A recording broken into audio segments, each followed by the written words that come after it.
Imagine a kid who has, like, a dictionary for a brain, flawless grammar, an outgoing personality, but absolutely zero room reading software. Right. Like when they talk to the school principal exactly the same way they talk to their best buddy on the playground, what are you actually seeing? Yeah, that's the big question. Right. Are they being intentionally defiant, or are they literally missing the invisible rules of conversation? So, welcome to this deep dive.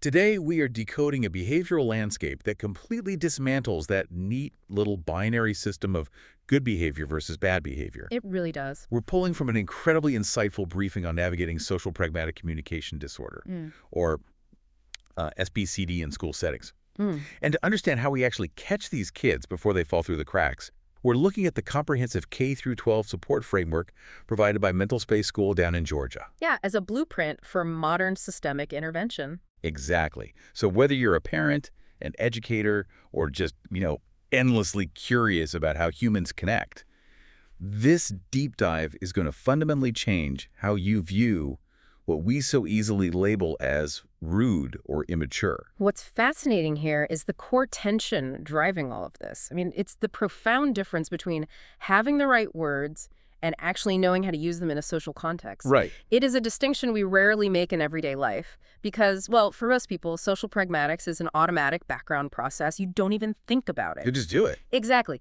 But when you understand the mechanics of what happens when that process fails, it changes everything. And crucially, we're going to look at how specific systemic support structures can actually bridge that massive gap. Okay, let's get right into the thick of that failure, because the briefing paints a very specific picture. Picture a blight-friendly child in a fourth-grade classroom. Oh. They are outgoing, they want to connect, but they consistently end up isolated. They're the kid who constantly interrupts. Or like the teacher's having a serious discussion about a missing class pet, and this kid blurts out a completely off-topic story about a video game they played last night. Right. Totally oblivious. Yeah. They take jokes literally, missing the punchline entirely. And then there's the classic hallmark, which is speaking to an authority figure with zero filter or adjustment in tone. Yeah. My initial thought reading this was that, any adult in the room is going to see that and assume the kid is just being disrespectful. Oh, absolutely. But the source material is waving a giant red flag, warning us that this might not be a behavior problem at all.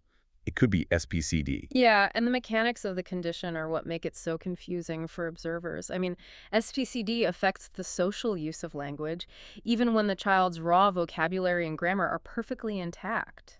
It's like having a state-of-the-art grammar rulebook installed in your head. You know all the words, you know how to string them together into technically perfect sentences. But the application that tells you when and how to deploy that information is totally offline. That's a great way to put it. The hardware works, the database is full, but the contextual processor is just missing. Taking that analogy further, that missing processor is responsible for decoding the unspoken rules of conversation that the rest of us just take for granted. Like what, specifically? Well, the briefing outlines these rules very clearly. Consider turn-taking. Knowing when it is your turn to speak requires constant, subtle monitoring of the other person's breathing, their eye contact, their pauses. Wow, yeah, I never think about that. Right. Or consider staying on topic. That requires a tremendous amount of working memory. You have to hold the main thread of the conversation in your mind, evaluate your own thought, and decide if it connects to that main thread before you open your mouth. Right. And matching language to the listener and setting, too. Sarcasm is mentioned in the text, too. And the cognitive load of sarcasm seems like it would be an absolute nightmare if your contextual processor is offline. Oh, sarcasm is highly complex. To process a sarcastic comment, a child has to hear the words, process the literal meaning, analyze the speaker's vocal inflection, observe their facial expression. That is so many steps. It is. And then recall the context of the situation and finally realize they need to completely invert the literal meaning of the words they just heard. Which is exhausting just to think about. Exactly. And for a child with SBCD, they usually stop at step 2. They process the literal meaning and react to that, which, makes the whole interaction derail. Right. Now, it is crucial to distinguish this from other developmental profiles. The text explicitly notes that Unlike autism, SPCD occurs without restricted or repetitive behaviors. Okay, let's unpack this, Yeah, because that specific detail feels like the crux of the whole problem. it really is. If SPCD completely lacks the physical markers or the repetitive behavioral markers that usually act as a flag for a teacher or a parent that a child might be on the autism spectrum, I mean, this condition is essentially invisible. Yes. Doesn't that make SPCD infinitely more likely to be punished as a disciplinary issue rather than treated as a communication disorder? That invisibility is the central tragedy of the disorder. Because the child looks neurotypical in every other way and their speech sounds articulate, the adults naturally assume the social missteps are a deliberate choice. Like they're doing it on purpose. Right. The adult thinks you know the word, you know the rules of the classroom, therefore you are actively choosing to break them. The adult doesn't realize the child literally cannot read the social context that makes the rule make sense. Wow. So it is treated as intentional defiance or mere rudeness. That is devastating when you view it from the child's perspective. Yeah. Like navigating a world where you are constantly being punished for a rule book you never received. Yeah. The briefing uses an incredibly stark phrase to describe the emotional fallout, actually. It calls it real loneliness. Mm-hmm. Peers naturally drift away from a kid who always interrupts or doesn't get the joke. And the absolute heartbreaker is that the child genuinely does not understand why. No, they don't. They want friends, they are trying to engage, but people keep walking away. So, what does this all mean for the child's psychological development if they are left in the dark like this? It creates a direct pathway to deep anxiety and depressive symptoms. I mean, imagine being forced to play a high-stakes, complex board game where everyone else at the table intuitively knows all the rules. But you were never given the instruction manual. Exactly. Every time you make a move, people get angry with you, or they laugh at you, or they just get up and leave the table. Ah, that's awful. Over time, that child is going to stop trying to play.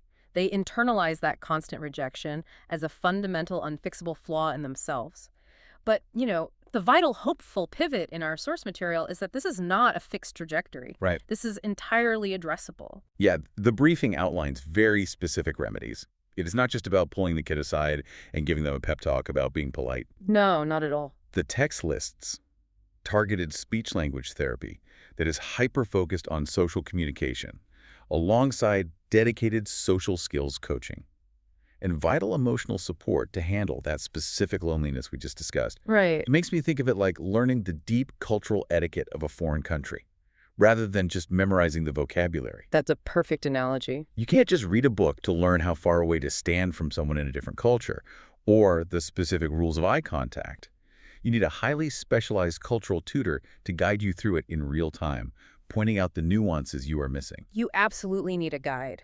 And the text lays down a hard rule here. This diagnosis and the subsequent therapy must come from licensed professionals. Right. This is not something a well-meaning teacher or a parent can just crowdsource from a parenting blog. It requires clinical expertise to accurately differentiate SPCD from other conditions and to apply evidence-based social coaching. Which makes sense. But I'm looking at this requirement for a specialized licensed therapist, and all I can think about is a single parent trying to navigate that. Oh, it's incredibly tough. Getting the diagnosis is one thing, but knowing that the traditional pediatric healthcare system might make them wait 6 months for an intake appointment is maddening. Yeah. And then actually finding someone who takes their insurance and having to leave work to drive a kid to a clinic at 2 p.m. on a Tuesday, I mean, it feels structurally impossible for most families. It is for a lot of them. That gap between diagnosis and actual practical help is where these kids fall apart. The logistics of traditional community mental health are a massive bottleneck. And that is the exact systemic challenge that brings us to the service architecture of MentalSpace School. Yeah, the briefing points us straight to their model in Georgia as a highly specific operational solution to this very bottleneck. Let's look at how they are actually building this out, because their blueprint for addressing this is robust. They provide K-12 mental health support directly integrated into Georgia schools. We are talking about same-day teletherapy. They assign dedicated therapist teams to specific schools to ensure continuity of care. And the scope of what they handle is massive. It is not just speech and social skills for SPCD. Right. They're handling crisis intervention, suicide and violence prevention, staff wellness, and family counseling.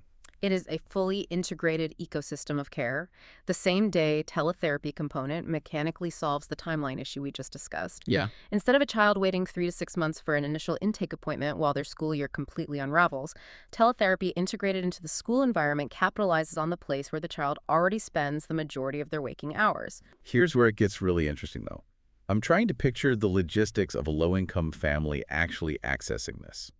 Because integrating technology into a school is great, but if the private insurance market still dictates who gets to log on to that teletherapy session, you haven't actually solved the barrier to entry. Well, the logistics outlined in the text address those friction points head-on. First, they emphasize using licensed, diverse, and culturally competent therapists. Which is key. That cultural competency is a clinical necessity when evaluating social communication, because what is considered polite eye contact or volume in one culture might be viewed as disrespectful in another. Right, absolutely. You need clinicians who can decode those nuances, but the financial logistics are where they dismantle the barriers you were talking about. Okay. By bypassing the fragmented private clinic model, they cast an incredibly wide net. The briefing explicitly notes that for Medicaid, there is a $0 copay. Oh, wow, okay. Yeah, that mechanically changes healthcare delivery for a low-income family. Furthermore, they accept a massive range of insurances to ensure coverage isn't the gatekeeper. Like what? Things like BCBS, Cigna, Aetna, UHC, Humana, Peach State, CareSource, and Amerigroup. They have essentially built an infrastructure where a child's financial status does not prevent them from accessing the cultural tutor they desperately need. That is huge. They were taking the specialized clinic and teleporting it directly into the school nurse's office or the counselor's suite. Yes, exactly. It completely bypasses the commute, the time off work, and the insurance nightmare for the parents.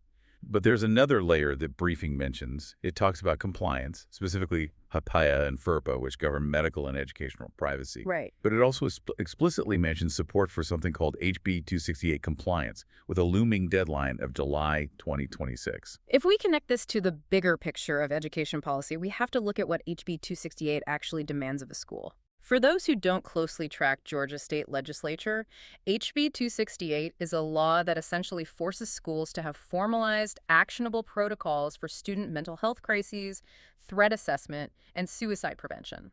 Oh, wow. Yeah, it is a legislative mandate demanding that schools have clinical infrastructure in place. So wait, a small-town school principal suddenly has to act as a psychiatric triage director to meet a state mandate by July 2026, or the district faces consequences. Precisely. And if a school doesn't comply, they face severe operational and legal vulnerabilities. But schools are fundamentally underfunded and lack the internal clinical staff to build out those complex protocols themselves. Right. This is why MentalSpace isn't just acting as an external healthcare vendor. They are functioning as a systemic partner. I see. By offering a framework that explicitly supports that HB 268 compliance deadline, MentalSpace provides schools with a turnkey solution. They bring in the licensed professionals, the privacy compliance, and the crisis intervention protocols all at once. That is so smart. They are offering a mechanism to not only support the students, but to protect the school district legally and operationally. That makes total sense.